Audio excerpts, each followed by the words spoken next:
The morning sun was just beginning to rise over the Hartley estate in Connecticut. Marcus Webb stood in the massive garage, a soft cloth in his hand as he polished the hood of a vintage Rolls-Royce.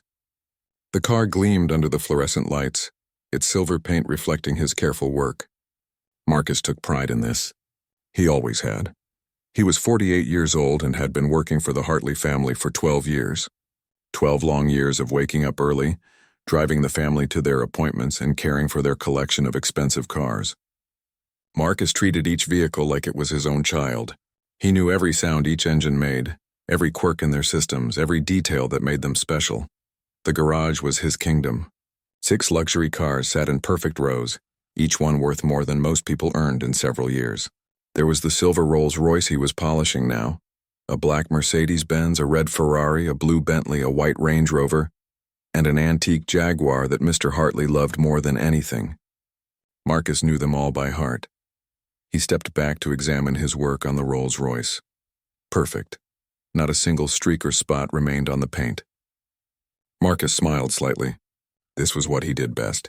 Some people might think driving cars and cleaning them was simple work, but Marcus knew better. These were not ordinary cars. They required knowledge, skill, and patience.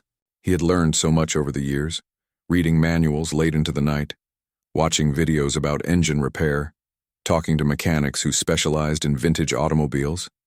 His phone buzzed in his pocket. It was a text from his wife, Teresa. She was a nurse at the local hospital and had just finished her night shift. The message said she was tired but would make breakfast when she got home. Marcus typed back quickly, telling her to rest instead. He would pick up something on the way home after work. Marcus thought about his family as he moved to check the tire pressure on the Mercedes. His daughter Sarah was in her second year at community college, studying to become an engineer. She was smart, so smart it sometimes amazed him. She got that from her mother. Teresa had wanted to become a doctor when she was young, but life had taken her in a different direction. Now she poured all her hopes into Sarah, and Marcus did the same. The college fees were not cheap, even at a community college. Between his salary and Teresa's income, they managed. It was tight sometimes, but they managed. Sarah worked part-time at a bookstore to help out, though Marcus wished she did not have to. He wanted her to focus on her studies. But Sarah was stubborn like him. She insisted on contributing. Marcus heard footsteps approaching the garage. He turned to see James, the estate's groundskeeper.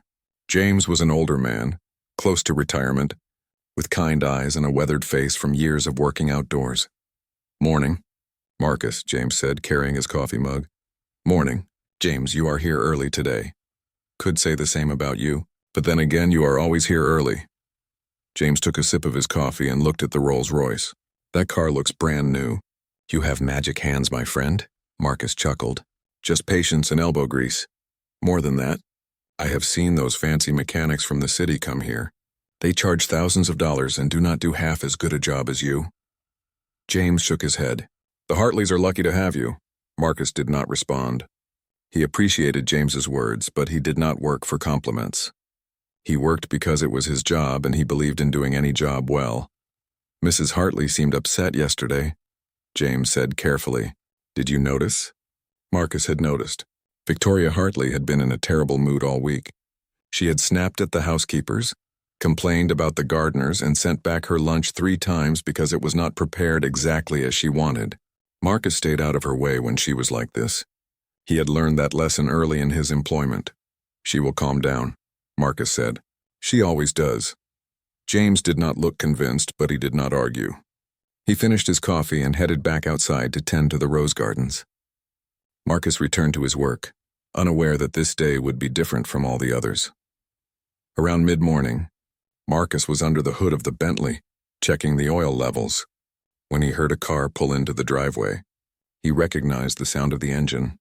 It was the Mercedes returning earlier than expected. Mrs. Hartley had left for a charity luncheon in the city just 2 hours ago. She should not be back until late afternoon. Marcus straightened up and wiped his hands on a rag. Something was wrong. He could feel it. The car door slammed. Hard.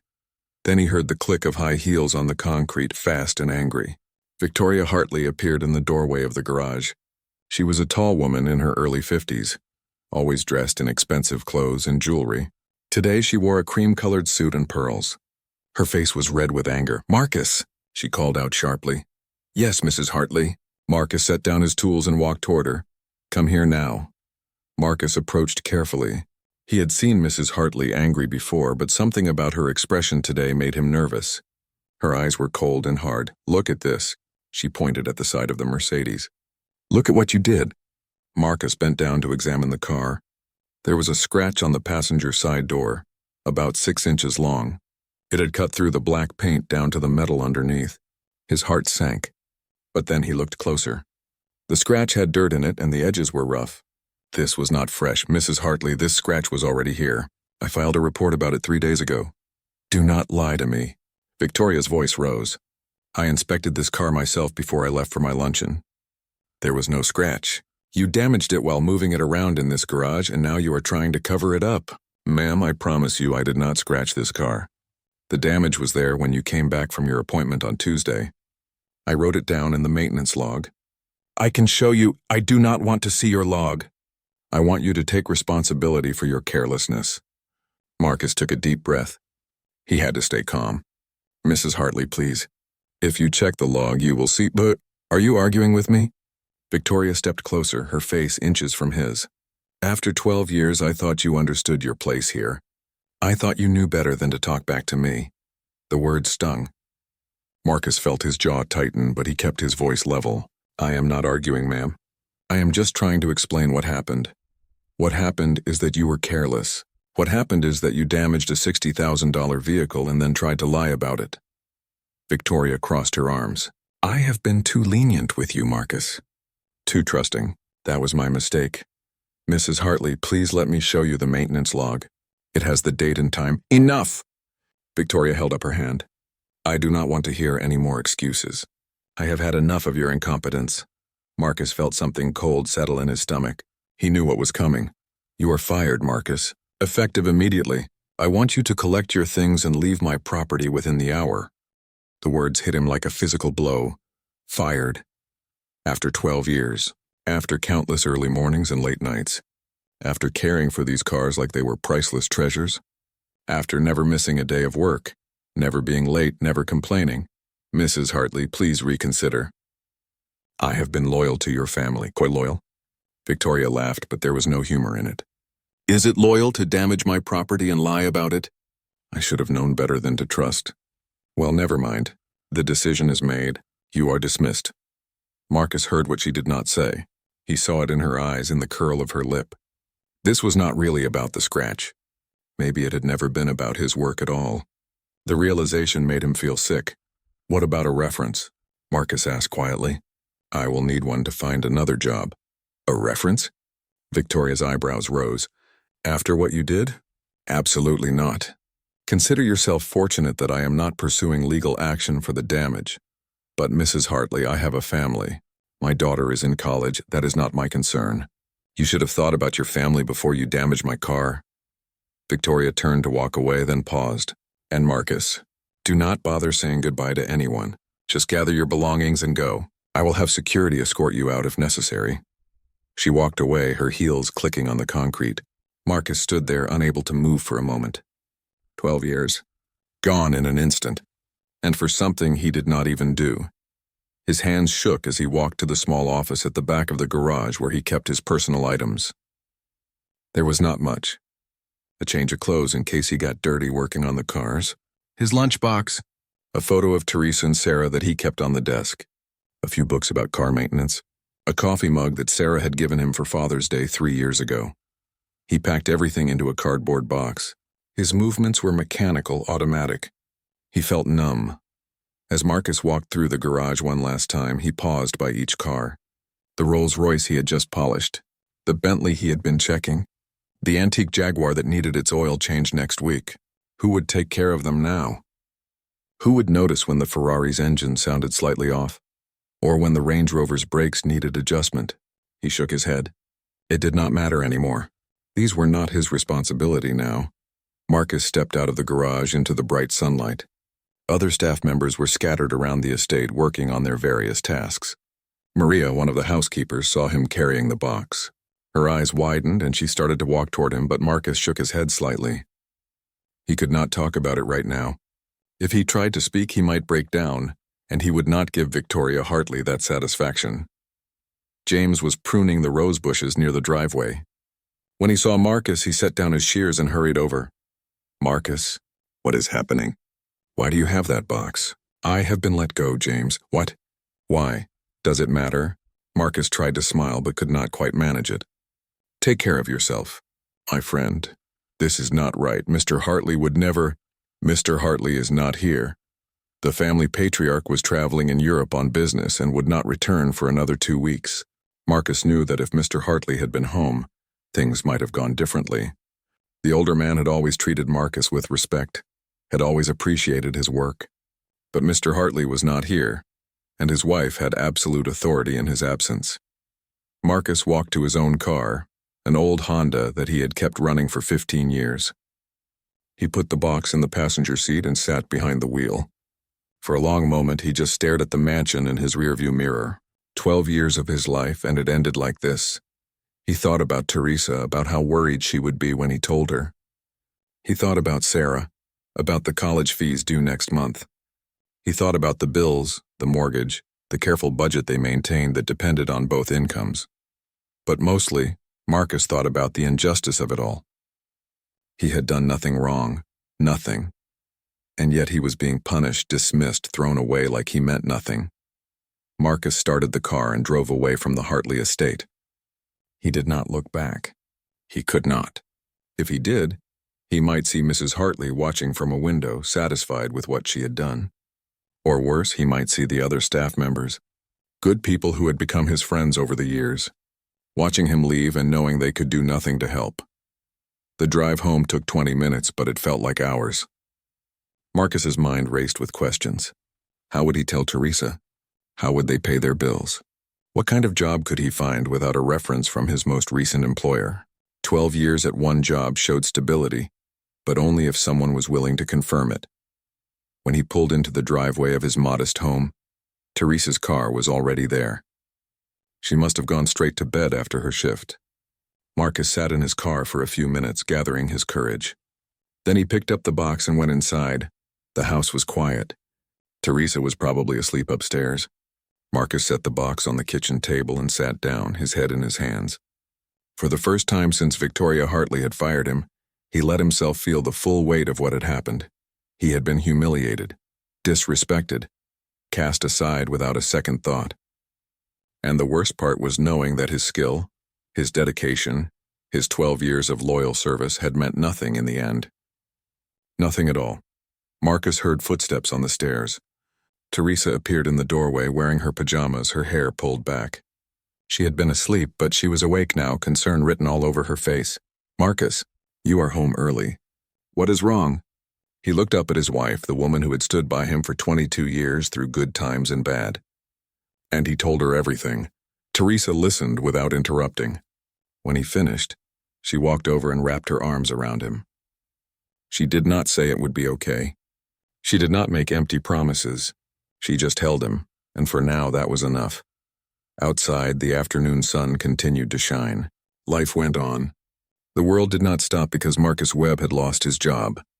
But in that moment, sitting in his kitchen with his wife's arms around him, Marcus felt like his world had stopped completely. He did not know it yet, but this ending was also a beginning. Sometimes the worst moments of our lives crack us open and show us who we really are. Sometimes being pushed out of a comfortable place forces us to discover our true potential. But Marcus did not know any of that yet. All he knew was that he had been wronged, and he did not know how to make it right. All he knew was that tomorrow he would have to start over, and he had no idea where to begin. The only thing he did know, as he sat there with Teresa, was that he would not give up. He could not. His family depended on him. His daughter's future depended on him. So he would find a way forward, even if he could not see the path yet. Marcus Webb had been knocked down, but he was not knocked out. Not yet, not ever. The first week after losing his job was the hardest. Marcus spent his days searching for work online, filling out applications and making phone calls. He applied for every driving position he could find. Chauffeur jobs, delivery driver positions, even taxi services. But the same problem came up again and again. Can you provide a reference from your most recent employer? The question haunted him. Marcus would explain that he had worked for the Hartley family for 12 years. But when potential employers tried to contact them for a reference, they got nothing. Victoria Hartley had made sure of that. She had instructed her staff not to provide any information about Marcus's employment. It was like his 12 years there had been erased. Some employers did not even call him back after hearing he had no reference. Others brought him in for interviews but chose someone else. Marcus could see it in their eyes. They wondered what he had done wrong. Why would someone work somewhere for 12 years and leave with no reference? There had to be a reason, they thought. There had to be something wrong with him. Marcus tried to explain what had happened, but it always sounded like excuses. Nobody wanted to hear about an unfair boss or a scratch on a car. They just saw a middle-aged man with no proof of his skills and no one willing to vouch for him. The rejection hurt. Each time someone said no, Marcus felt a little smaller. He had never realized how much of his identity was tied to his work. He had been proud to be the Hartley family's driver. Now he was just another unemployed man searching for any job he could find. Money became tight quickly. Marcus had some savings, but not enough to last long. Teresa picked up extra shifts at the hospital, working nights and weekends. She never complained, but Marcus could see the exhaustion in her face. Dark circles appeared under her eyes. She moved slower, her shoulders always tight with tension. Sarah found out what had happened when she came home from college for a weekend visit. Marcus had not wanted to tell her. He wanted to protect her from worry, to let her focus on her studies. But Sarah was smart. She noticed things. "Dad, why are you home so much?" she asked one Saturday morning. "Did something happen at work?" Marcus and Teresa exchanged glances. There was no point in lying. Sarah would find out eventually. They sat her down and explained everything. Sarah listened with a serious expression, her jaw getting tighter as the story went on. When they finished, she was quiet for a long moment. "That is not fair," she finally said. "You did nothing wrong." "Life is not always fair, sweetheart," Marcus said gently. "I should drop out of college. I can work full-time and help with the bills." "Absolutely not," Teresa said firmly. "Your education is important, but we cannot afford what we will manage," Marcus interrupted. "Your mother and I will figure it out. You just focus on your studies. That is what matters." Sarah looked like she wanted to argue, but she saw the determination in her parents' faces. Instead, she hugged her father tightly. "You are the best dad," she whispered. "And that woman is going to regret what she did to you." Marcus wished he could believe that. But he doubted Victoria Hartley would give him a second thought. Rich people like her did not spend time thinking about the people they hurt. They just moved on to the next thing. 3 weeks passed with no luck. Marcus had applied to over 50 jobs and gotten nowhere. His savings were running out. He started looking at positions that had nothing to do with driving. Warehouse work, store clerk positions, security guard jobs, anything that would bring in money. One afternoon, Marcus was sitting at his kitchen table with his laptop scrolling through job listings when his phone rang. The caller ID showed a name he had not seen in years, James Patterson, not the groundskeeper from the Hartley estate. This was a different James, an old friend from Marcus's younger days. "James?" Marcus answered. "It has been forever. How are you?" "I am good, Marcus. Listen, I heard through the grapevine that you are looking for work. Is that true?" Marcus felt embarrassed. Bad news traveled fast, apparently. "Yeah, that is true. How did you hear?" "My cousin works as a gardener for some rich family in your area.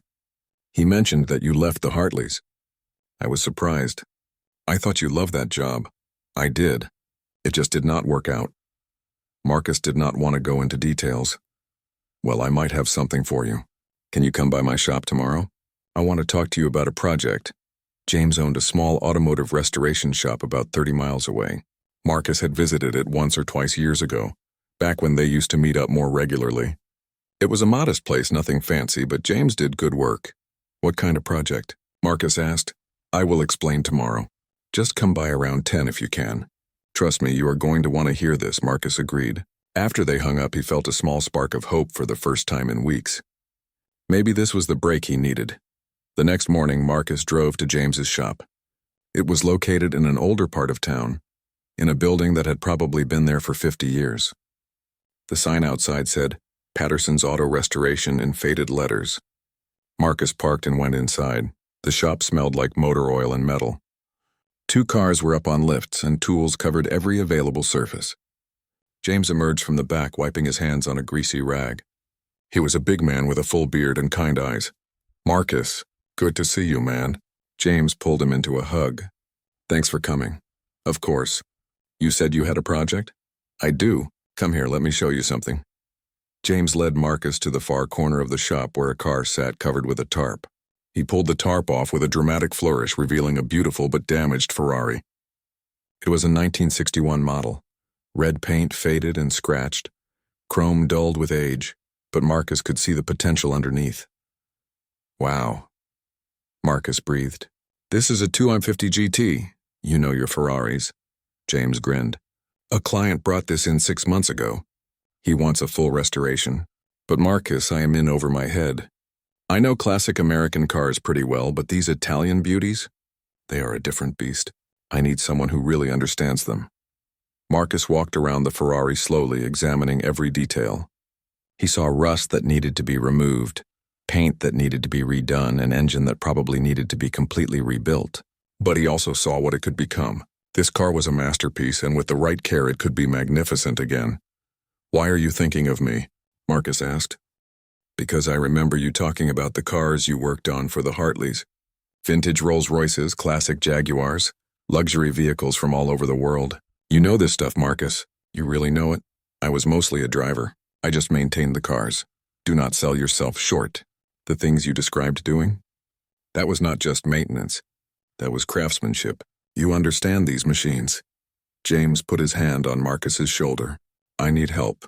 This client is paying good money for this restoration, but I cannot do it alone. If you help me with this project, I will split the fee with you 50-50. Marcus's mind raced. This was not what he had expected. He had thought maybe James needed a part-time assistant or someone to run errands. But this was real work. Important work. Work that mattered. "How much time do we have?" Marcus asked. "Client wants it done in 4 months. I know it is tight, but I think we can do it if we both work on it full time." "James, I need to be honest with you. I need steady income. My family is depending on me. If I take on a project that only lasts 4 months, I know. But listen, if we do this right, if we restore this Ferrari to its full glory, word is going to spread. Collectors talk to each other. They will see this work, and they will want us to work on their cars too. This could be the start of something bigger." Marcus wanted to believe him, but he had been disappointed so many times in the past few weeks. What if it does not work out? What if nobody else comes? Then we are in the same boat we are in now. "But Marcus, I have a feeling about this. You have skills that people need. Real skills. Not just driving skills. You know how to care for these incredible machines. That knowledge is valuable." Marcus looked at the Ferrari again. He remembered the first time he had worked on a vintage car at the Hartley estate. It had been the antique Jaguar, and it had been making a strange noise in the engine. Marcus had spent hours researching the problem, reading old manuals, watching videos. When he finally figured it out and fixed it, Mr. Hartley had been amazed. "You are an artist," he had said. Marcus had never forgotten that moment. "Okay," Marcus said. "I will do it. Let us restore this beauty." James's face broke into a huge smile. "That is what I wanted to hear. When can you start?" "How about right now?" They shook hands, and Marcus felt something shift inside him. For weeks he had felt lost and worthless, but standing here in this shop, looking at this incredible car, he felt something else. He felt purpose. The first thing Marcus did was make a complete list of everything that needed to be done. The Ferrari required more work than he had initially thought. The engine had to be completely disassembled, cleaned, and rebuilt. The body needed extensive rust removal and paintwork. The interior was damaged and would need to be reupholstered. The chrome had to be replated. Every system had to be checked and restored. It was overwhelming, but Marcus approached it methodically. He broke the project down into smaller tasks, creating a timeline for each one. James watched him work with growing respect. "You really do know what you're doing," James said. "I learned from the best cars in the world," Marcus replied. "Now I get to put that knowledge to use." They worked together every day, starting early in the morning and often staying late into the evening. Marcus's hands remembered skills he had developed over years of careful maintenance. But more than that, he discovered new abilities he had not known he possessed. When you are just maintaining someone else's cars, you learn to be careful and precise. But when you are restoring a masterpiece, you learn to be an artist. 2 weeks into the project, Marcus was working on the Ferrari's engine when his phone rang. It was Teresa. "Marcus, something happened," Sarah called. "The college is asking for next semester's payment. It is due in 2 weeks." Marcus's heart sank. He had known this was coming, but he had been so focused on the Ferrari that he had pushed it to the back of his mind. The payment was $5,000. They did not have $5,000. "How much do we have in savings?" he asked. "About $2,000. "That is it." Marcus closed his eyes. "I will figure something out. Maybe I can get a loan. Banks are not going to give us a loan when you have been unemployed for over a month.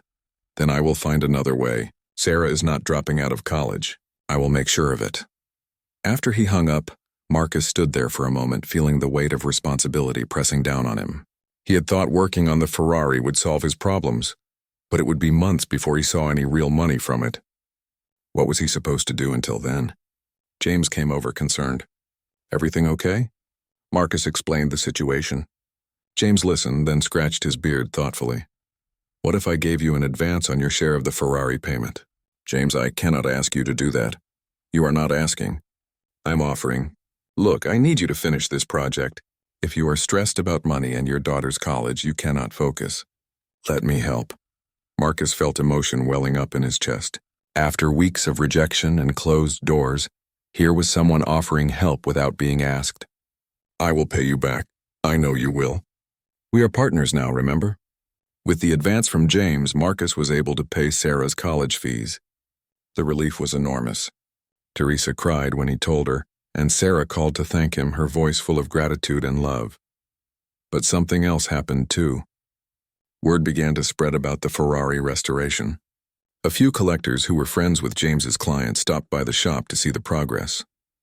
They watched Marcus work with fascination, asking questions about his techniques and his knowledge of vintage vehicles. One man, a collector named Robert Chen, was particularly impressed. He owned several classic cars and had been looking for someone to maintain them properly. "Where did you learn to work on vintage Ferraris?" Robert asked. "I spent 12 years caring for a private collection of luxury and vintage cars," Marcus explained. "You learn a lot when you work with vehicles like that every day. Are you taking on other clients?" "I have a 1967 Aston Martin that needs some attention." Marcus glanced at James, who nodded encouragingly. "I could look at it," Marcus said carefully. "Great. Can you come by my place this weekend?" After Robert left, James turned to Marcus with a grin. "See? I told you." Word is spreading already. Marcus allowed himself a small smile. Maybe James had been right. Maybe this was the start of something bigger. Over the next few weeks, 3 more collectors contacted Marcus. Each one had heard about his work on the Ferrari or knew someone who had. Each one wanted his services. Marcus felt like he was drowning in opportunity after weeks of having nothing. He and James worked out an arrangement.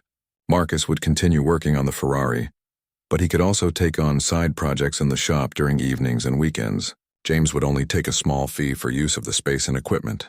The rest of the money would go to Marcus. For the first time since being fired, Marcus began to make decent money again. It was not as stable as his old job had been, but it was something. More importantly, it was work that challenged him and made him proud. One evening, Marcus was working alone in the shop, carefully polishing the Ferrari's newly painted body, when his phone rang. It was an unknown number. "Is this Marcus Webb?" a woman's voice asked. "Yes, this is Marcus. My name is Patricia Ashford. I am calling because Robert Chen gave me your number. He said you are a master with vintage automobiles." "I do not know about master," Marcus said modestly, "but I know my way around them. I have a 1955 Mercedes-Benz 300 SL Gullwing. It has been in my family for 40 years and it needs restoration work. Everyone I have talked to wants to ship it to Germany or charges ridiculous amounts. Robert said you might be able to help. A Gullwing." Marcus had only seen one in person once at the Hartley estate. Mr. Hartley's friend had brought one to show off. It was one of the most beautiful cars ever made. "I would be honored to look at it," Marcus said. "Wonderful. Can you come to my home next Tuesday?" Marcus agreed and took down her address. After he hung up, he realized he was smiling. A real, genuine smile. The kind he had not felt in a long time. He thought about Victoria Hartley and how she had thrown him away like garbage. He thought about how hopeless he had felt just a few weeks ago, and then he looked at the Ferrari in front of him, at the shop around him, at the list of clients who wanted his help. Maybe being fired was the worst thing that had ever happened to him. Or maybe, just maybe, it was the beginning of something better, something where his skills were valued, where his knowledge mattered, where he was not just the hired help but a respected craftsman. Marcus did not know what the future held, but for the first time in a long time he felt hope. Real hope, and that was worth more than any paycheck from the Hartley family could ever be. 6 months had passed since Marcus lost his job at the Hartley estate. His life had changed so much that sometimes he had to stop and remind himself it was real. The scared, desperate man who had sat in his kitchen wondering how to pay bills seemed like a different person now. The Ferrari restoration project had been completed 2 months ago, and the result was stunning. When the client came to pick it up, he had walked around the car 3 times without saying a word, just staring. Then he had turned to Marcus with tears in his eyes. "This is better than I ever imagined," the man had said. "You did not just fix this car. You brought it back to life." That client had told 10 friends. Those 10 friends had told more. Now Marcus had a waiting list of people wanting his services. Some wanted full restorations. Others just wanted regular maintenance for their vintage cars. All of them were willing to pay well for someone who truly understood these vehicles. James had offered Marcus a full partnership in the business. "You are bringing in more clients than I ever did on my own," James had said. "We should be equal partners." Marcus had accepted gratefully. The shop was renamed Patterson and Webb Auto Restoration. Seeing his name on that sign made Marcus prouder than he had ever felt working at the Hartley estate. The money was good now. Not just good. It was better than what Marcus had made as a driver. He had paid back James's advance within the first 2 months. Sarah's college fees were no longer a source of stress. Teresa had been able to cut back on her extra shifts and was sleeping better. They had even started saving money again. But the best part was not the money. It was the respect.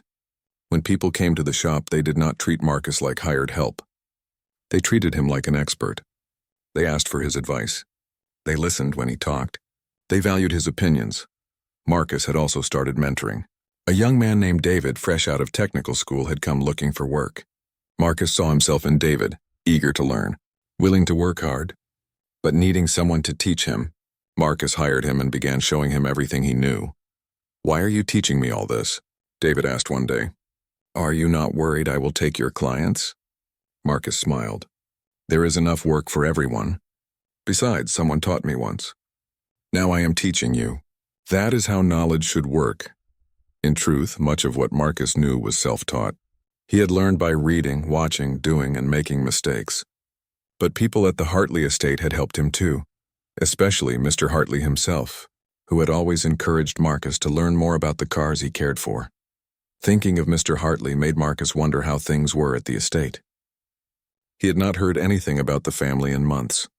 Part of him was curious, but mostly he was just focused on his own life now. The past was the past. Meanwhile, at the Hartley estate, things were not going well. Victoria had hired 3 different drivers since firing Marcus. The first one lasted 2 weeks before quitting.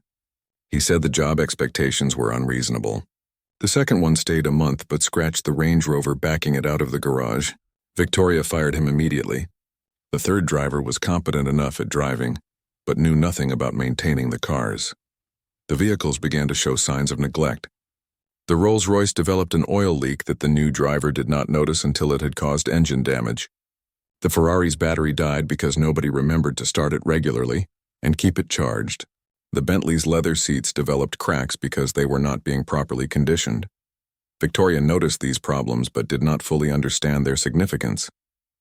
She thought cars just needed fuel and washing. She did not realize the extensive care that Marcus had provided every single day. All those hours he had spent checking tire pressure, monitoring fluid levels, listening for unusual sounds, maintaining the delicate balance that kept each vehicle in perfect condition. When the Rolls-Royce broke down completely, Victoria called her usual mechanic. He came out, looked at the engine, and shook his head. "Mrs. Hartley, this damage could have been prevented. The oil leak has been going on for weeks. Did nobody notice?" "My driver should have noticed," Victoria snapped. "With all respect, ma'am, maintaining a car like this requires expertise. You need someone who knows vintage vehicles inside and out. I had someone like that. I had to let him go. The mechanic raised his eyebrows but said nothing. It was not his place to comment. He gave Victoria an estimate for the repairs. $8,000. She nearly fainted. Mr. Hartley returned from Europe that same week. He had been gone for 3 months this time, overseeing the opening of new offices in London and Paris. When he arrived home, he immediately noticed something was wrong. "Where is Marcus?" he asked Victoria. "I want to say hello." Victoria shifted uncomfortably. "Marcus no longer works here." "What? Why not? What happened?" "He damaged the Mercedes and lied about it." "I had no choice but to let him go." Mr. Hartley frowned. "That does not sound like Marcus." "Are you sure?" "Of course I am sure." "Do you think I would fire someone without good reason?" Mr. Hartley did not answer immediately. He knew his wife could be impulsive when she was angry, but he had been away and the decision had already been made. There was nothing he could do about it now. A few days later, Mr. Hartley went out to the garage to check on his beloved Jaguar. What he saw shocked him. The car was dusty. The chrome had water spots. When he opened the hood, he found the engine bay had not been cleaned in months. This was not how Marcus would have kept it. He found the new driver and asked him about the maintenance schedule. "Maintenance schedule?" The driver repeated blankly. "Yes, the regular maintenance that needs to be done on each vehicle. Oil changes, fluid checks, tire rotations?" "Oh, I just drive them, sir." "Nobody told me about maintenance." Mr. Hartley felt his heart sink. He went back into the house and found Victoria in her sitting room. "The cars are in terrible condition," he said. Marcus kept detailed maintenance logs for every vehicle. "Does the new driver have those logs?" "I do not know what you are talking about." Marcus documented everything. Every oil change, every issue, every repair. Those logs were invaluable. "Where are they?" Victoria waved her hand dismissively. "I threw all that away when he left. It was just his personal notes. Those notes represented 12 years of knowledge about our vehicles. Victoria, do you have any idea what you have done?" "Do not take that tone with me. I did what I had to do." Mr. Hartley walked out before he said something he would regret. His wife could be many things, but he had never known her to be so foolish. Marcus had been more than a driver. He had been a caretaker, an expert, someone who had treated their vehicles like they were precious works of art. And Victoria had thrown him away over a scratch that probably was not even his fault. The next few weeks proved even more challenging. The Bentley started making a strange noise that nobody could diagnose. A mechanic came out but could not figure out what was wrong. "These old Bentleys can be tricky," he said. "You really need someone who specializes in them." Mr. Hartley asked around at his country club, trying to find someone who could help. One of his friends, Robert Chen, overheard the conversation. "You need someone for vintage car maintenance?" Robert asked, desperately. "We used to have an excellent man, but my wife let him go." "What was his name?" "Marcus Webb, best driver and car specialist I ever had." Robert's face lit up. "Marcus Webb? I know Marcus. He has been doing work for me for months now. He is incredible. He restored my Aston Martin to perfect condition." Mr. Hartley stared at him. "Marcus is doing restoration work?" "Oh yes, he has his own business now with a partner. They have a shop about 30 miles from here. Everyone in the collector community is talking about them. Marcus is considered one of the best in the region." Mr. Hartley felt a mix of emotions. He was happy that Marcus was doing well, but he was also angry with his wife for driving away such a valuable person. And he was frustrated that his own cars were suffering because of it. "Do you think he would be willing to come back?" Mr. Hartley asked. Robert shrugged. "I doubt it.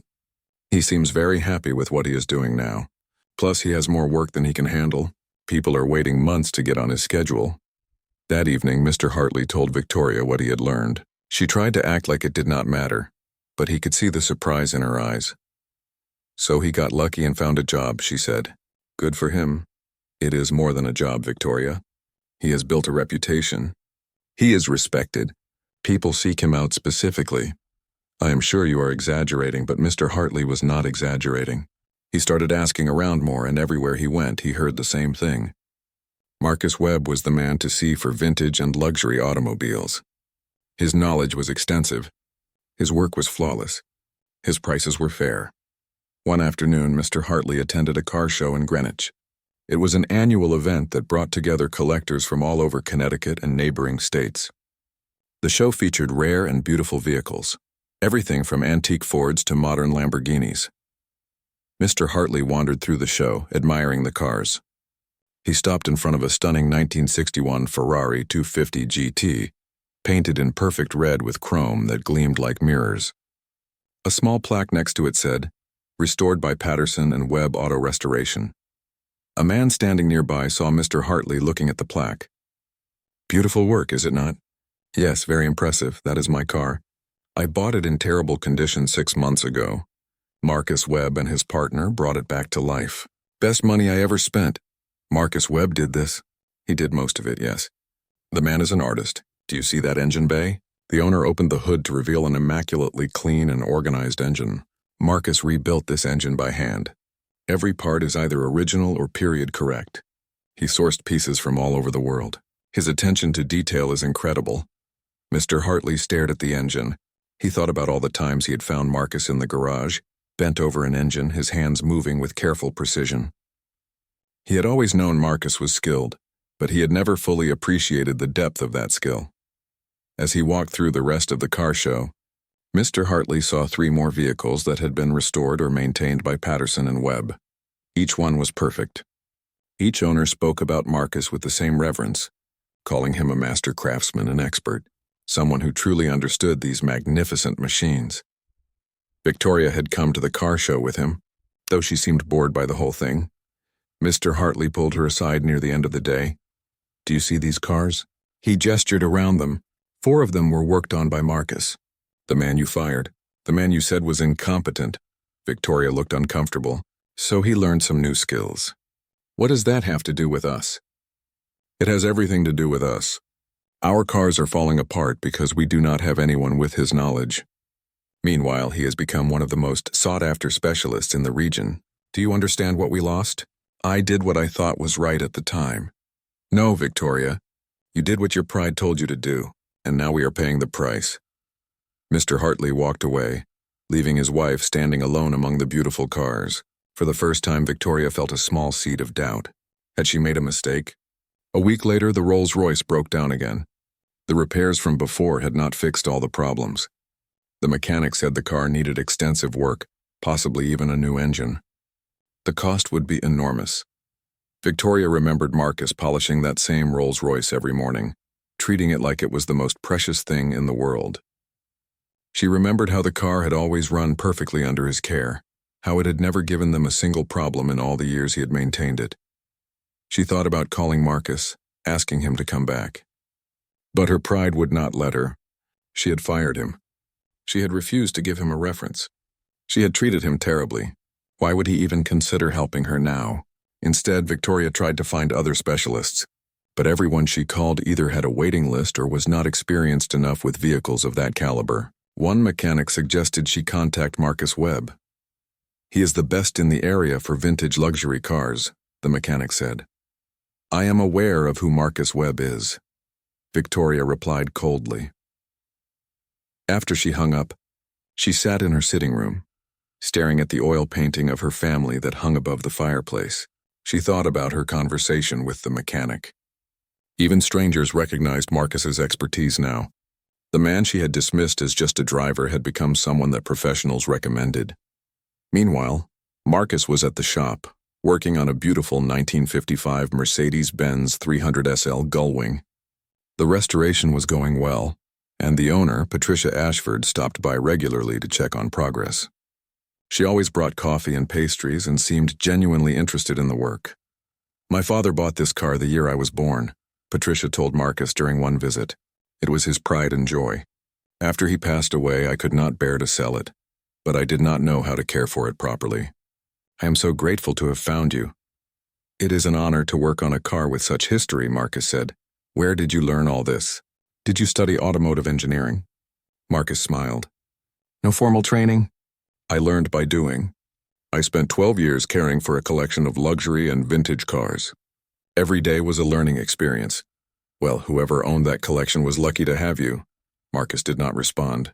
He just focused on his work, carefully restoring each part of the Gullwing to its original glory. That evening, after Patricia left, James came over with 2 bottles of beer. "We need to celebrate," James said. "Celebrate what?" "We just got featured in Luxury Auto magazine. They are doing an article about top restoration shops in the Northeast, and we made the list. Marcus took the bottle, stunned. Are you serious? Dead serious. The writer called me yesterday. He wants to interview both of us and take photos of the shop and our current projects. This is big, Marcus. Really big. They clinked their bottles together. Marcus thought about his journey from that terrible day when Victoria had fired him to this moment. 6 months. In just 6 months, his entire life had transformed. He thought about calling Mr. Hartley to let him know about the magazine feature. The older man had always been kind to him, had always appreciated his work. But Marcus decided against it. That chapter of his life was closed. He was writing a new chapter now, and it was turning out better than he ever could have imagined. The magazine article came out 3 weeks later. It featured a full-page photo of Marcus working on the gullwing, his face serious and focused. The article described him as a master craftsman with an intuitive understanding of automotive excellence and one of the region's best-kept secrets. After the article was published, the shop's phone would not stop ringing. New clients called every day. Some were from nearby towns. Others were from different states willing to ship their cars to Connecticut just to have Marcus work on them. Marcus hired 2 more assistants to help with the increased workload. The shop was thriving. His family was secure. His daughter was excelling in college.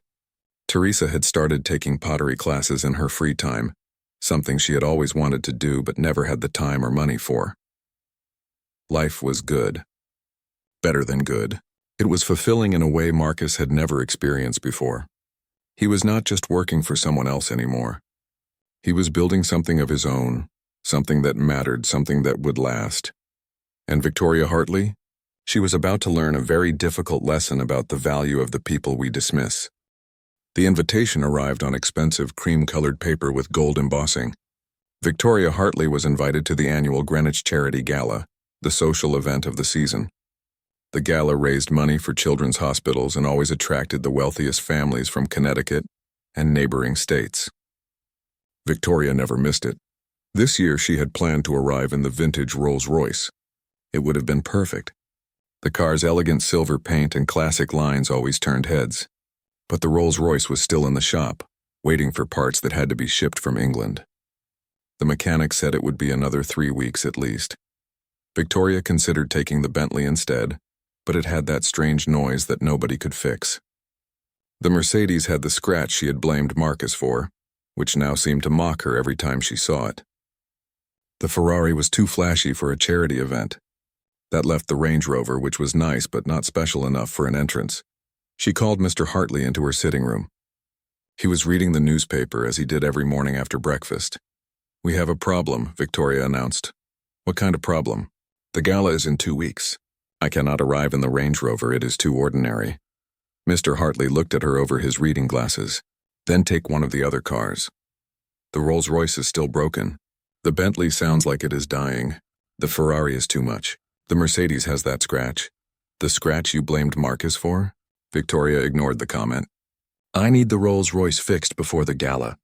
Can you call the mechanic and tell him to hurry?" "Victoria, vintage car parts cannot be rushed. They have to be sourced from specific suppliers. The mechanic is doing his best. There must be someone who can fix it faster." Mr. Hartley folded his newspaper carefully. "There is someone who could probably fix it faster. Someone who knows that Rolls-Royce better than anyone else in the state. But you fired him." Victoria's face flushed. "Marcus cannot be the only person who knows how to fix a car. He is not the only person, but he is the best person, at least for our cars. He knew every vehicle in our collection inside and out. He would have seen this problem coming months ago and prevented it." "You are being dramatic, am I? How many drivers have we gone through since Marcus left? How much money have we spent on repairs that should never have been necessary? How many times have our cars broken down?" Mr. Hartley stood up. "I told you firing him was a mistake. Now we are living with the consequences." He left the room, leaving Victoria alone with her thoughts. She hated to admit it, but her husband was right. The cars had never been a problem when Marcus worked for them. Now they were a constant source of frustration and expense. Victoria went to her home office and opened her laptop. She typed Marcus Webb Auto Restoration into the search engine. Pages of results appeared. Reviews from satisfied clients. Photos of beautiful restored cars. Articles about his expertise. a website for Patterson and Webb Auto Restoration that showed a waiting list of 6 months for new clients. She clicked on the luxury auto magazine article Mr. Hartley had mentioned weeks ago. There was Marcus in a full-page photo, his hands working on a gorgeous silver Mercedes. The article called him a master craftsman. It quoted collectors who said he was the best in the business. It described how he had built his reputation through skill, knowledge, and dedication.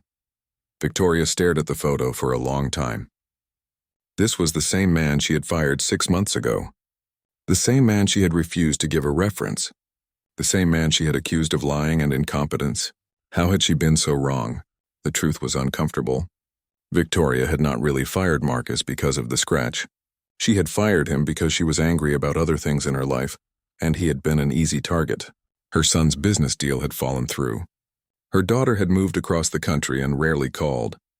Her friends had been gossiping about her at the country club. She had felt powerless and frustrated, and taking it out on Marcus had made her feel powerful again. But that moment of power had cost her dearly. The cars were falling apart. They had spent over $20,000 on repairs in 6 months, and now she had no way to make the entrance she wanted at the gala. Victoria closed the laptop and sat back in her chair. What could she do? She could try to call Marcus and ask for help, but her pride resisted the idea. What would she even say? She had treated him terribly. Why would he help her now? Days passed and the gala drew closer. Victoria became increasingly anxious. She snapped at the household staff, sent back her meals, complained about everything. Mr. Hartley avoided her when he could. Then, one afternoon, Victoria attended a luncheon with some of her friends from the country club. The conversation turned to cars, as it often did among their social circle. "I just got my Aston Martin back from the most wonderful specialist," said Patricia Ashford, a woman Victoria had known for years. "Marcus Webb, have you heard of him?" Victoria nearly choked on her tea. "I have heard the name. He is amazing. Truly gifted. My father's old Mercedes looks better now than it did when it was new. Marcus treated that car like it was a precious work of art. He is expensive, though, is he not?" asked another woman. "Worth every penny," Patricia insisted. "And honestly, his prices are quite reasonable considering the quality of his work. Other specialists charge twice as much and do not achieve half the results." "I heard he has a 6-month waiting list," said another friend. "He does, but he is worth the wait. The man understands these cars on a level that most mechanics never reach. He does not just fix problems. He prevents them. He anticipates them." Victoria listened to her friends praise Marcus for another 20 minutes. Every word was like a small knife.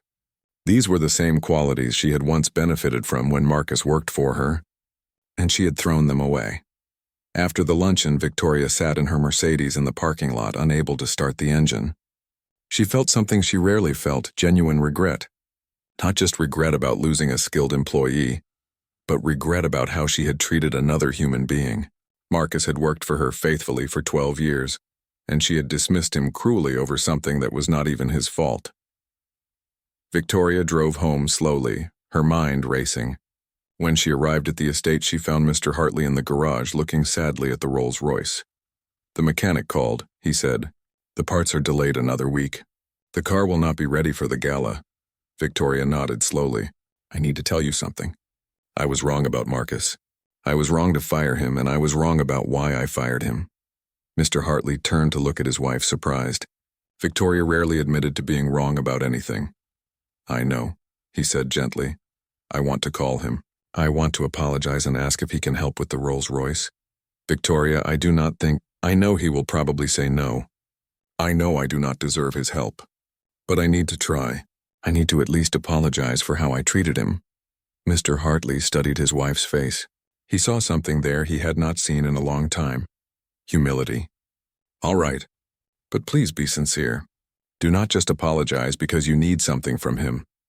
Victoria found Marcus's business number on the website and stared at it for a long time before dialing. Her hands shook slightly as the phone rang. "Patterson and Webb Auto Restoration, this is Marcus speaking." Victoria's breath caught. His voice was the same, calm and professional, but there was a confidence in it now that had not been there before. "Marcus, this is Victoria Hartley." There was a pause. "Mrs. Hartley, how can I help you?" His tone was polite but cool. "Victoria deserved that. I am calling because..." Because I owe you an apology. The way I treated you when I let you go was inexcusable. You did not deserve that. You had been loyal and skilled for 12 years, and I repaid that with cruelty. I am truly sorry." Another pause. Victoria waited, her heart pounding. "I appreciate you saying that, Mrs. Hartley," Marcus said finally. "That means something. I also wanted to ask, the Rolls-Royce is broken.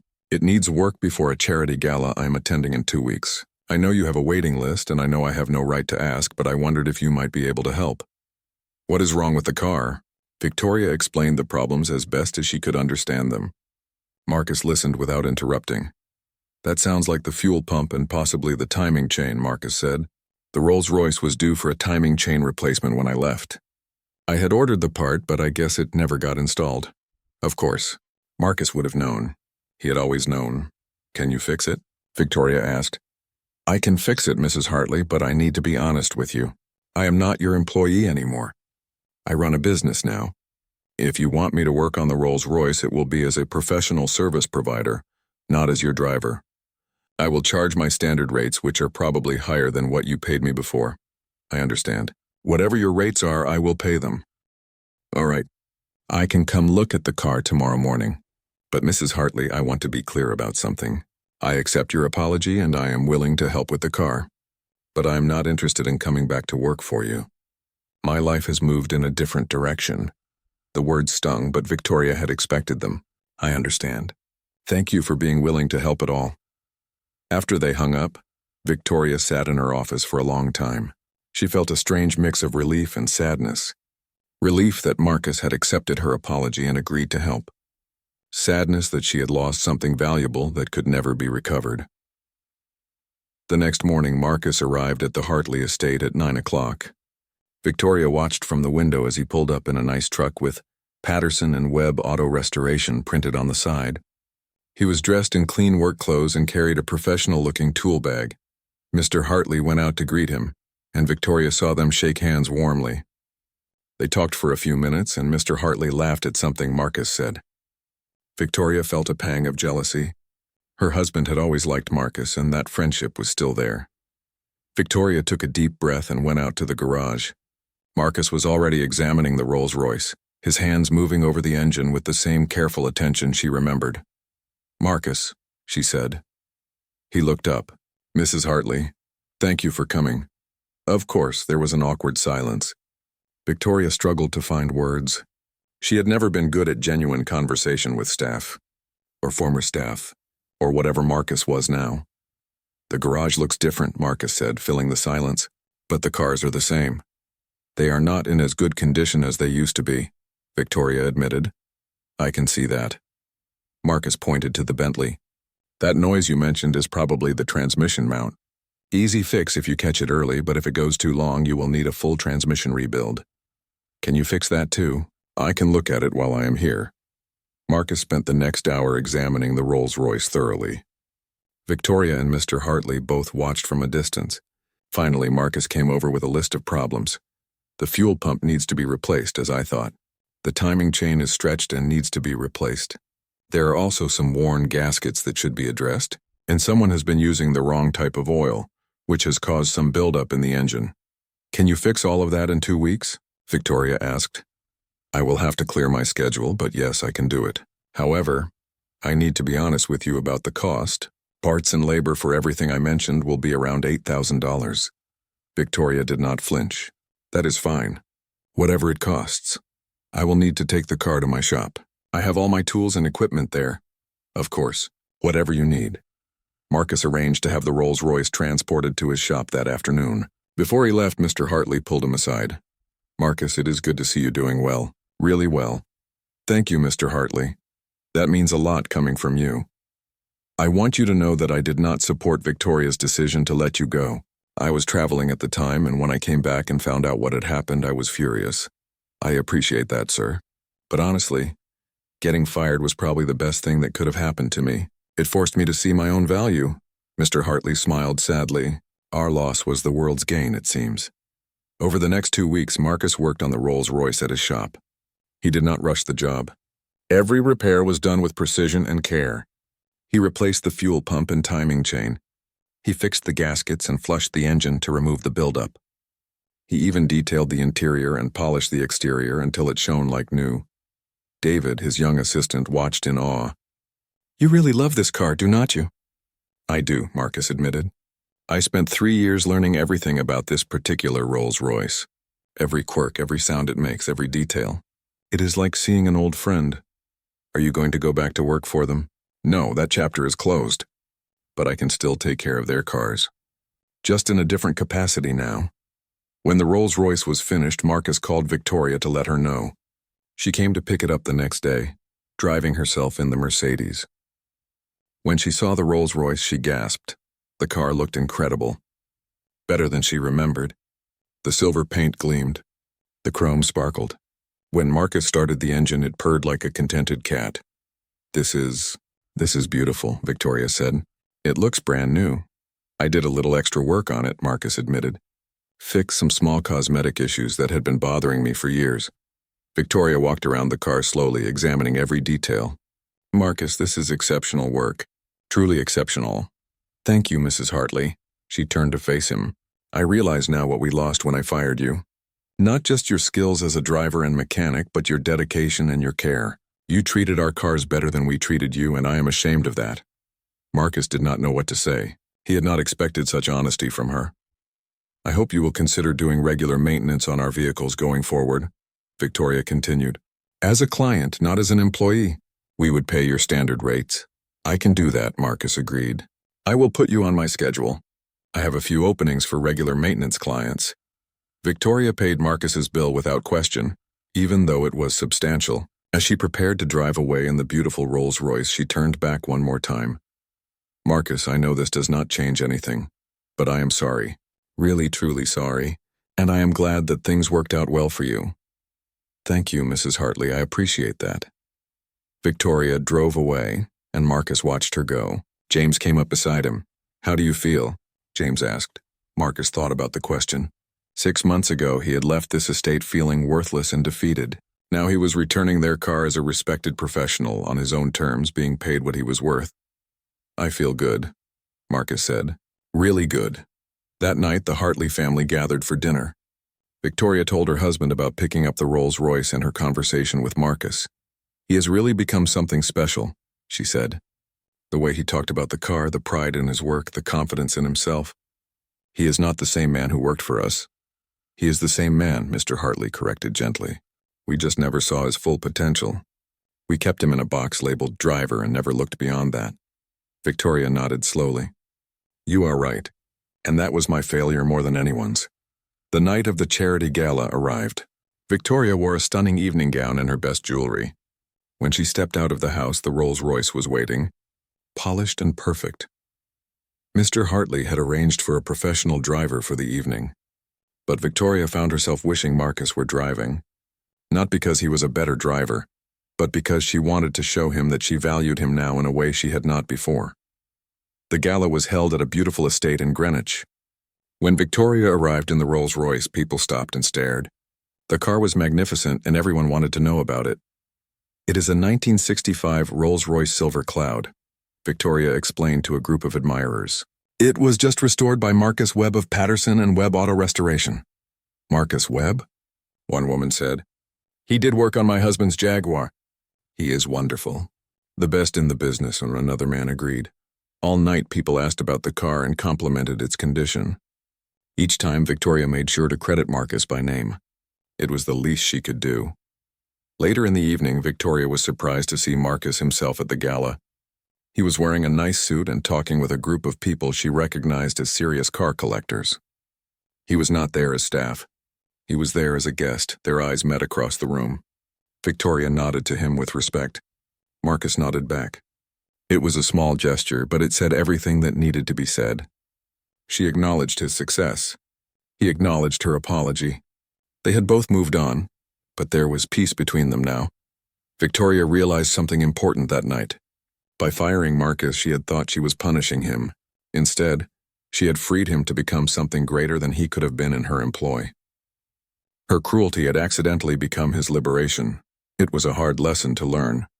But as Victoria watched Marcus laugh and talk with wealthy collectors who valued his expertise, She understood that some people are meant for more than the roles we assign them. And sometimes the biggest favor we can do for someone is to get out of their way, even if we do it for the wrong reasons. The weeks following the charity gala brought changes that nobody had anticipated. Victoria Hartley kept her word and became a regular client of Patterson & Webb Auto Restoration. Every month, Marcus visited the estate to perform maintenance on all 6 vehicles. The relationship was different now. Victoria treated him with respect, even deference.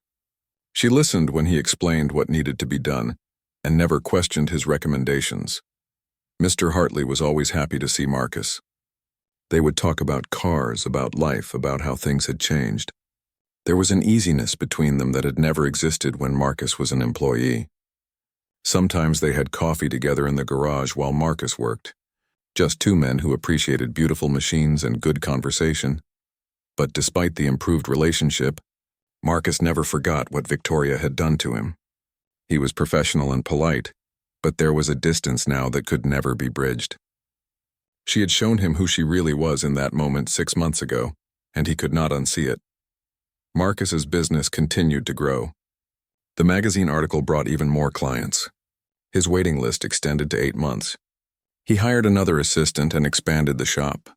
James could hardly believe how much their lives had changed. "Remember when this was just me and 1 lift?" James said one day, looking around at the bustling shop. "Now look at us. 4 employees, 3 lifts, and more work than we can handle." "You took a chance on me when nobody else would," Marcus said. "I will never forget that. Best decision I ever made." "But Marcus, you did this. Your skills, your knowledge, your work ethic. You built this reputation." Marcus felt proud, but he also felt grateful. Grateful that losing his job at the Hartley estate had forced him to discover his true potential. Grateful that his family had supported him through the difficult times. Grateful that he had found work that fulfilled him in ways that driving never had. One afternoon, Marcus was working on a rare Aston Martin when his daughter Sarah stopped by the shop. She was home from college for the weekend. Marcus was always happy to see her, but today she looked troubled. "Dad, can we talk?" she asked. Marcus set down his tools and wiped his hands. "Of course. What is wrong?" They sat in the small office at the back of the shop. Sarah took a deep breath. "I have been thinking about what happened with Mrs. Hartley, about how she fired you and how hard things were for a while. Sweetheart, that is all in the past now. I know, but it made me realize something. You never gave up. Even when things looked impossible, you kept going. You found a way to turn the worst thing that happened to you into the best thing." Marcus smiled. "I had help. Your mother, you, James. I could not have done it alone. But you did the work. You had the skills and the knowledge, and you used them. I want to be like that, Dad. I want to be someone who does not give up when things get hard." "You already are that person, Sarah. Look at how hard you work at school. Look at how you manage your job and your studies and still find time to help at home." Sarah leaned forward. "I have been offered an internship at an engineering firm in Boston this summer. It pays well, and it would be great experience. But it would mean I cannot work at the bookstore or help at home. Sarah, you should take it. This is exactly the kind of opportunity you need. Are you sure? I know money is better now, but I still want to help." Marcus took his daughter's hands. "Let me tell you something I learned this year. Sometimes the best way to help your family is to invest in your own future. Take that internship. Learn everything you can. Your mother and I will be fine." Sarah hugged her father tightly. "Thank you, Dad, for everything." After Sarah left, Marcus sat in the office for a few minutes thinking about his daughter's bright future. Everything he had been through, all the difficulty and pain, was worth it, because his family was thriving. That was what mattered. Meanwhile, at the Hartley estate, Victoria was having her own realizations. Watching Marcus thrive had forced her to examine other areas of her life, where her pride and prejudices might have caused harm. She started treating the household staff with more respect. She listened more and spoke less. She apologized when she was wrong. The changes were noticed. Maria, the head housekeeper, mentioned it to the other staff one day. "Mrs. Hartley has been different lately," Maria said. "Kinder. She actually thanked me yesterday for organizing her closet." "Maybe firing Marcus made her realize how she treats people," suggested James, the groundskeeper. "Whatever the reason, I will take it," Maria said. "Working here is actually pleasant now." Victoria also reached out to her daughter, who had moved to California. They had been distant for years, but Victoria made an effort to call regularly and actually listen to what her daughter had to say. Slowly, their relationship began to heal. One evening, Mr. Hartley commented on the changes he saw in his wife. "You seem different lately," he said. "Happier, maybe." Victoria considered his words. "I think I am learning to be a better person. It should not have taken firing someone to teach me that lesson, but here we are. We all have moments that change us," Mr. Hartley said gently. "What matters is what we do with those lessons." 3 months after the charity gala, Marcus received an unexpected phone call. It was from a representative of a major automotive museum in California. They had seen his work and read about his expertise. They wanted to hire him as a consultant for their vintage car collection. "We have over 200 vehicles," the representative explained. "Many of them are extremely rare and valuable. We need someone with your knowledge to help us maintain them properly and train our staff." "That sounds like a huge responsibility," Marcus said. "It is. But from everything we have heard, you are the right person for it. We would fly you out once a month for a week at a time. The compensation would be substantial." Marcus asked for time to think about it. That evening he discussed it with Teresa. "It would mean being away from home 1 week a month," he said. "I do not know if I want to do that." "But it sounds like an incredible opportunity," Teresa said. "Working with a museum collection? That is prestigious work, Marcus, I know. But I am happy with what I have here. The shop, our clients, our life. Do I need more than that?" Teresa smiled. "Only you can answer that. But I will support whatever you decide." Marcus thought about it for several days. Finally, he realized something. He did not need the museum job. His success was not about money or prestige. It was about finding work that fulfilled him and building a life he was proud of. He already had that. He called the museum representative back and politely declined. "I am honored by the offer, but my life is here. My business is here. This is where I want to be." The representative was disappointed but understanding. "If you ever change your mind, the offer stands." After Marcus hung up, he felt a sense of peace. He had made the right decision. He was not the same man who had defined himself by his job at the Hartley estate. He was someone who chose his own path now. Word of the museum offer spread through the collector community, even though Marcus had turned it down. Clients were impressed that he had been approached by such a prestigious institution. It only enhanced his reputation further. One day, Marcus received a letter in the mail. It was from Victoria Hartley, written by hand on her personal stationery. "Dear Marcus," it began, "I wanted to write to thank you for your continued service to our family. But more than that, I wanted to tell you how much I have learned from watching your journey this past year. You could have been bitter and angry after what I did to you. Instead, you channeled your energy into building something remarkable. You showed grace and dignity in a situation where you would have been justified in showing anger. I hope that if I ever face a similar challenge, I will handle it with half the strength you showed. Thank you for being an example of how to rise above injustice. With sincere respect and regret, Victoria Hartley."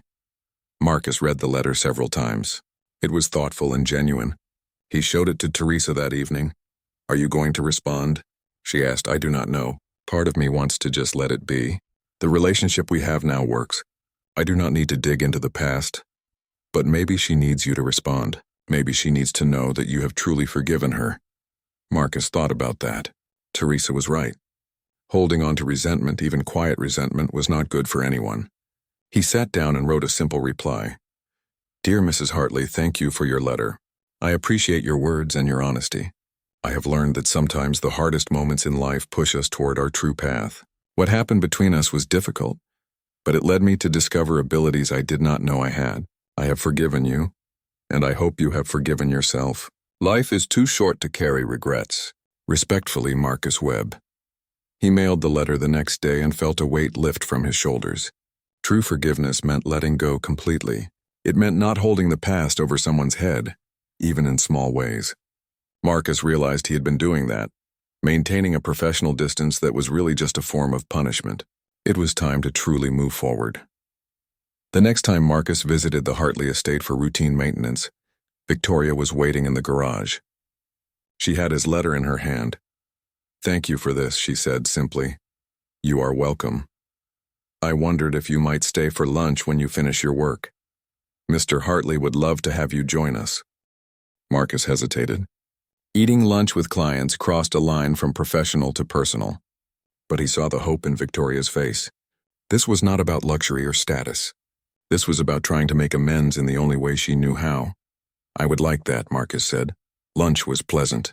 They sat in the casual dining room, not the formal one Victoria usually used for guests. They talked about cars, about the shop, about Sarah's internship. Victoria and Mr. Hartley asked about Teresa and seemed genuinely interested in Marcus's family. As Marcus was leaving, Mr. Hartley walked him to his truck.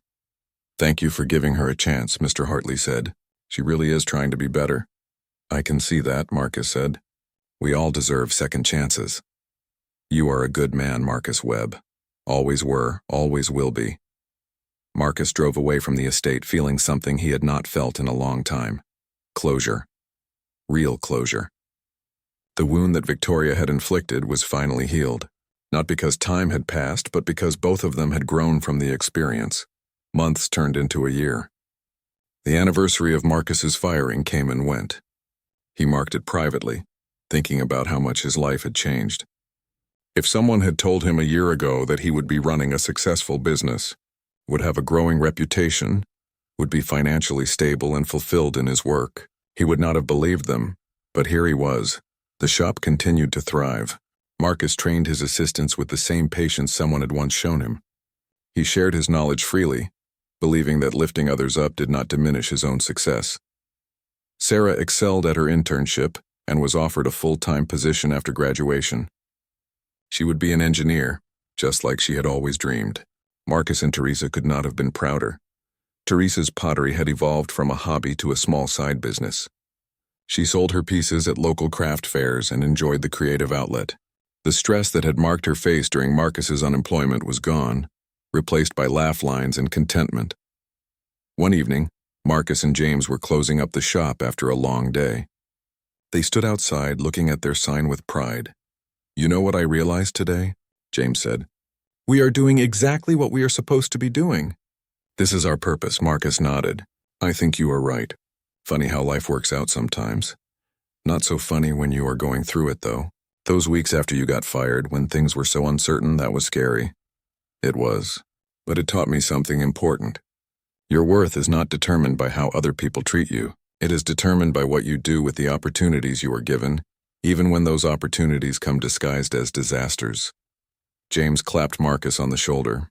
"That is deep, my friend, but true." They locked up and went home to their families, ready to do it all again tomorrow. Victoria Hartley continued to be a client, and slowly became something like a friend. She recommended Marcus to everyone she knew. She spoke about him with respect and admiration. She never tried to diminish his success or take credit for it. If anything, she made sure people knew that Marcus had built his reputation on his own, despite obstacles that included her own poor judgment. The Hartley vehicles never looked better. Under Marcus's regular care, each car ran perfectly and maintained its value. Victoria and Mr. Hartley often commented that they should have appreciated Marcus more when he worked for them full-time. They understood now that having someone with his expertise had been a privilege, not a right. 2 years after the firing, Marcus received an award from the Connecticut Automotive Restoration Association. It recognized his contributions to the preservation of vintage automobiles and his mentorship of young technicians. The ceremony was held at a nice hotel, and Marcus brought his whole family. Victoria and Mr. Hartley attended as well, sitting in the audience and applauding loudly when Marcus's name was called. After the ceremony, Victoria approached Marcus and his family.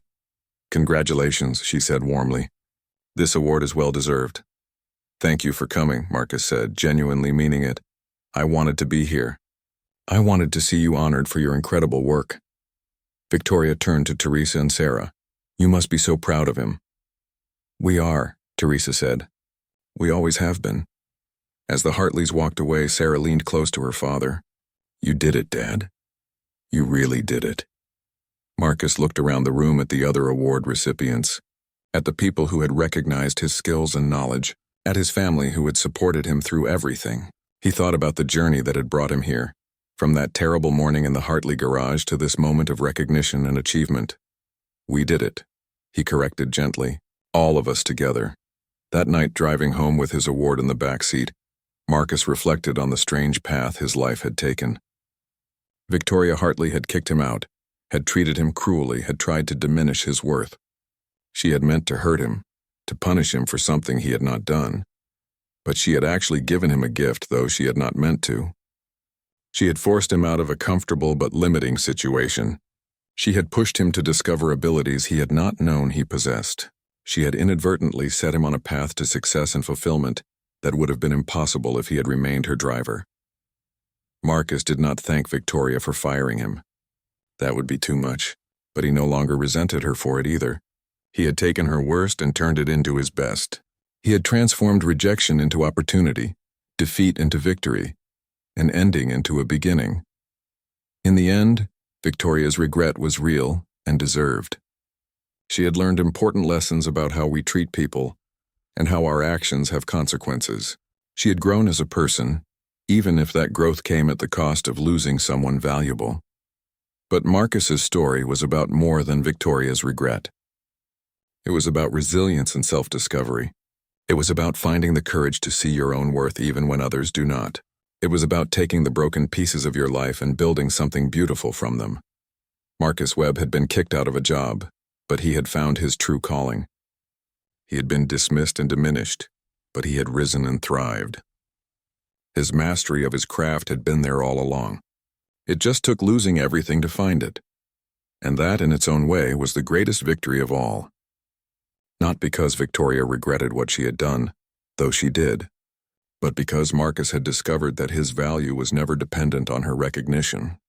It had always been there, waiting for him to claim it. As Marcus pulled into his driveway that night, his award on the seat beside him and his family chatting happily about the ceremony, he realized something profound. The best revenge is not bitterness or anger. It is living well. It is becoming the person you were always meant to be. Victoria Hartley had kicked him out and tried to break him, but Marcus Webb had refused to stay broken. He had rebuilt himself into something stronger, something better, something truly his own, and in doing so, he had won. Not by making Victoria lose, but by refusing to let her actions define him. He had taken control of his own story and written an ending far better than anyone could have predicted. That was mastery.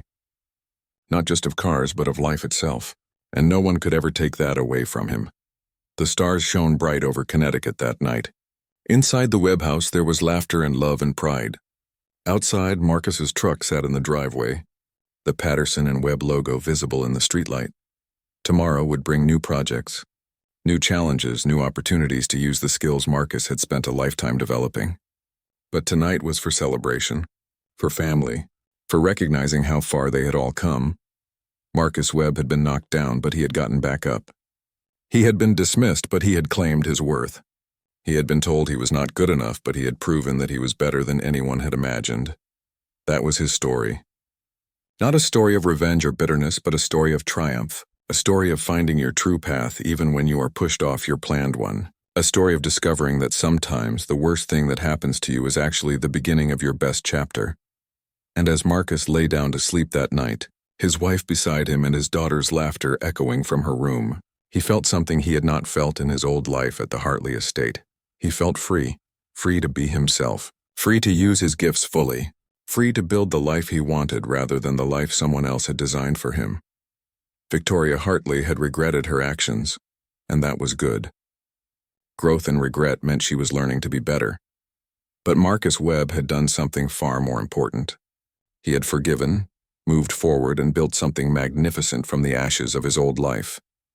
That was the real ending to this story. Not bitterness, but freedom. Not revenge, but redemption. Not defeat, but victory in its purest, most meaningful form. And that victory belonged entirely to Marcus Webb, the master craftsman who had always been there, just waiting for his moment to shine.